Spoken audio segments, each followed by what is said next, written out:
Cylinder ஷேப்பில் பிடிச்சி வச்சுக்குவோம். பிடிச்சி வச்சுக்கிட்டு இதை நம்ம வந்து இப்போ எண்ணெயில் போட்டு ஃப்ரை பண்ணி எடுத்துக்குவோம். ஆல்ரெடி ஒன்று போட்டிருக்கோம் நம்ம.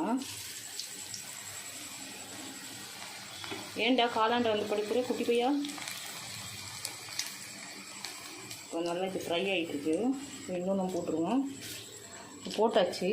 இப்போ வந்து மிச்சம் இருக்க மாவு கொஞ்சம் அப்புறமா போட்டுக்குவோம். நான் ஆல்ரெடி இப்போ நான் கொஞ்சம் ஃப்ரை பண்ணி வச்சது இங்கே இருக்குது. இப்போ நல்லா சூப்பராக இருக்கும் சாப்பிட்றதுக்கு. இது மாதிரி செஞ்சு சாப்பிடுங்க. முட்டை பாதி போடுங்க 2 வெங்காயத்துக்கு. போகிறோம்னா நம்ம வெங்காயம் போட்டால் தான் பண்ணுறோம். இது எப்படின்னா வெங்காயம், கடலை மாவு, அரிசி மாவு, கொஞ்சமாக கார்ன்ஃப்ளவர் மாவு, கொஞ்சம் உப்பு, சோடா உப்பு, அப்புறமா கொஞ்சம் கலர் பொடி போட்டிருக்கோம். அப்புறம் வந்து 1/2 முட்டை போட்டிருக்கோம். அது போட்டு இதெல்லாம் ஒன்றா மிக்ஸ் பண்ணிவிட்டு இந்த பாருங்க இந்த மாதிரி எண்ணெயில் போட்டு எடுத்துக்கணும். இந்த மாதிரி எண்ணெயில் போட்டு ஒன்று ஒன்றா போட்டு எடுத்துக்கணும். அது கொஞ்சம் நல்லா ஃப்ரை ஆகிற வரைக்கும் ஊற்றணும். இப்போ நான் இங்கே ஆல்ரெடி இங்கே ஃப்ரை பண்ணி வச்சுருக்கேன். அதை பார்ப்போம் எப்படி